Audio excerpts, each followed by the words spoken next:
नमस्कार, मैं रघुनाथ प्रसाद आज चर्चा कर रहा हूँ CSDS संस्था के एक सर्वे की। एक महत्वपूर्ण अखबार में इसकी रिपोर्टिंग हुई है, द हिंदू में, और ये जम्मू कश्मीर विधानसभा के हुए चुनाव से संबंधित है। तो वहाँ पे CSDS की टीम ने जो सर्वेक्षण किया है, उनका जो अपना तरीका है कि कैसे सैंपलिंग लेनी है, क्या करनी है, उसके आधार पर उन्होंने किया। और इसमें एक आया है, ओपिनियन है 7 बिंदुओं पर, जिसमें एक कॉलम बनाया गया है कि फुल्ली इस बात से कितने लोग पूर्णतः सहमत हैं, जो कुछ हद तक सहमत हैं, जो कुछ हद तक असहमत हैं, और जो एकदम असहमत हैं। और उसके बाद इससे निकाला जाता है कि कितने लोग ऐसे हैं जिन्होंने कोई प्रतिक्रिया व्यक्त नहीं की, कोई ओपिनियन नहीं दिया। तो पहला है कि जम्मू कश्मीर को पूर्ण राज्य का दर्जा दिया जाए या नहीं। तो उसमें है कि नहीं, दिया जाना चाहिए। उसके पक्ष में 60% लोग हैं और 13% लोगों का कहना है कि कुछ हद तक सही है। ये आंकड़ा हो जाता है 73। और 3% लोगों ने कहा कुछ हद तक, और 5% ने कहा कि स्टेटहुड नहीं मिलना चाहिए। ये आंकड़ा आता है सिर्फ 8। और 19% लोगों ने कोई ओपिनियन नहीं दिया। दूसरा है कि क्या बड़ी स्वायत्तता जम्मू कश्मीर को दी जानी चाहिए। इसके पक्ष में 22 व्यक्ति हैं और 28 ने पार्शियल सहमति व्यक्त की। ये आंकड़ा भी 50% है। और जो कुछ सहमत हैं और जो एकदम नहीं सहमत हैं, ये आंकड़ा है क्रमशः 5 और 8%, कुल 13%। और 37% ऐसे लोग हैं जिन्होंने कोई ओपिनियन, कोई विचार व्यक्त नहीं किया। अब तीसरा पॉइंट था कि जो वहाँ पे राजनीतिक दल हैं, उनको अपने कार्य को करने की स्वीकृति मिलनी चाहिए, जो उनका है, जैसा चाहते हैं। तो उसमें 22% लोगों ने हाँ कहा, 28% लोगों ने पार्शियल हाँ कहा। ये भी आंकड़ा 50% है। और 7% ने कुछ हद तक नहीं कहा और नहीं एग्री हुए, और 11% एकदम एग्री नहीं हुए। ये है 18%। और 32% ने कोई ओपिनियन नहीं दिया। चौथा था कि क्या पाकिस्तान के साथ अच्छे रिलेशन बनाने की कोशिश करनी चाहिए। इसमें फुल्ली एग्रीड में 20%, जो पार्शियली थे वो 20%, ये भी आंकड़ा 40% है।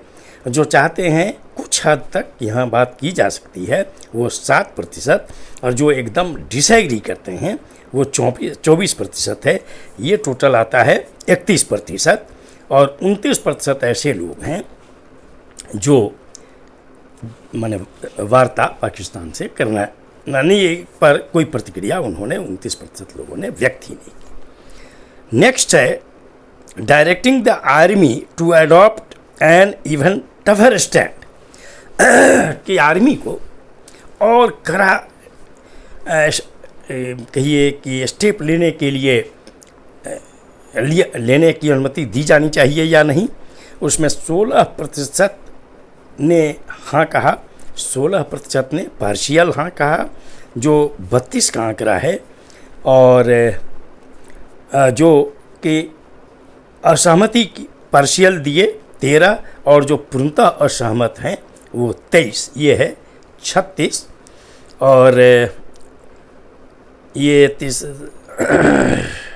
32% ऐसे हैं जिन्होंने कोई ओपिनियन नहीं दिया। अगला था building better relations with the separatist, जो पृथकतावादी विचार रखने वाले लोग हैं, उनके साथ क्या रिलेशन कायम किया जाना चाहिए। उसमें फुल्ली एग्रीड में सिर्फ 11, सम हाउ एग्रीड में 21, ये टोटल हो जाते हैं 32%, और सम हाउ डिसएग्री में 9% और फुल्ली डिसएग्री में 23%, ये आता है 32%, और 36% लोगों ने कोई विचार व्यक्त नहीं किया।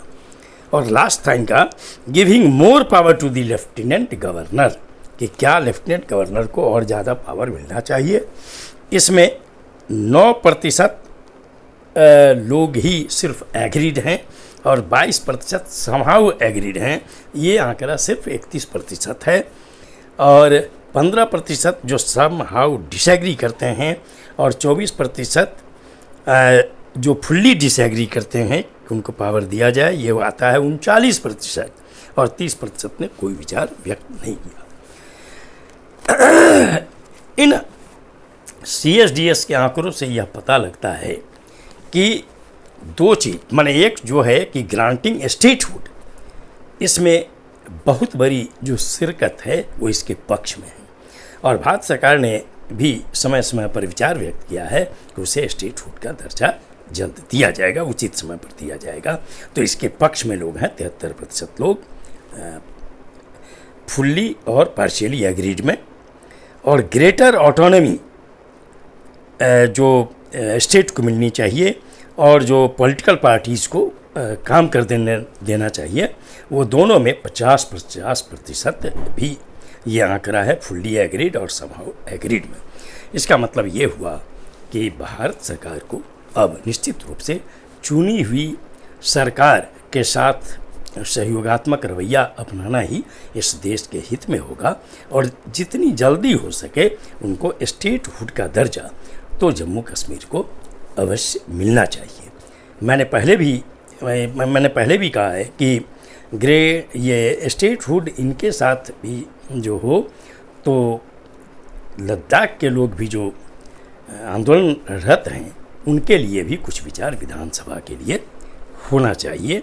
और इसके अतिरिक्त जो अन्य पॉइंट्स हैं, यहाँ पर भी मैं देख रहा हूँ कि giving more power to the LG, इसमें सिर्फ 31% लोगों ने उनके पक्ष में कहा, और जबकि 39% लोगों ने विरोध में कहा है, और 30% ने कोई विचार नहीं व्यक्त किया।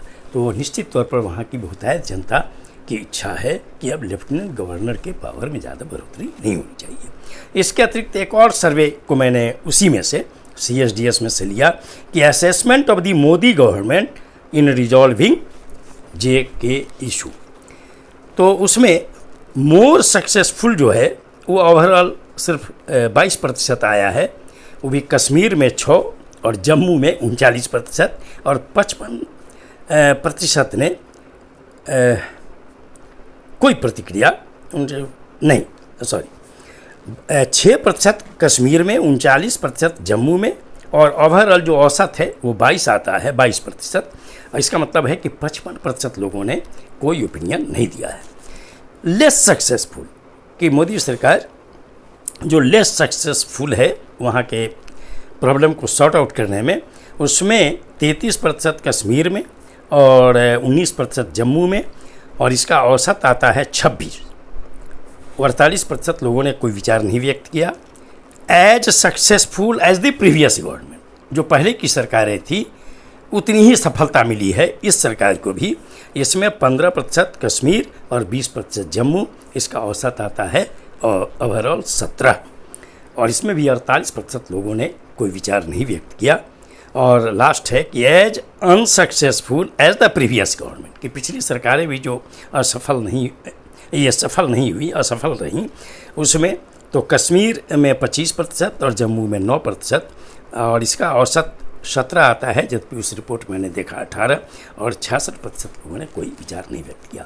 ओवरऑल मैं यही समझता हूँ कि भारत सरकार को चुनी हुई सरकार के साथ समन्वय स्थापित करना चाहिए। ये देश के हित में होगा, जम्मू कश्मीर की जनता के हित में होगा, और पूरे देश की एकता अखंडता के हित में होगा। और लेफ्टिनेंट गवर्नर को निश्चित तौर पर चुनी हुई सरकार के साथ अच्छा समन्वय बैठाकर काम करना चाहिए, यही हमारे देश के हित में होगा। ये वीडियो आपको अच्छा लगा हो तो निश्चित तौर पर लाइक करें, शेयर करें। अब तक मेरे चैनल को आपने सब्सक्राइब नहीं किया, सब्सक्राइब करें, बेल आइकन को टच करें, ताकि मेरे हर आने वाले वीडियो का नोटिफिकेशन आपको तुरंत मिल जाए। आप सभी लोगों के लिए शुभकामनाएं। धन्यवाद। जय हिंद।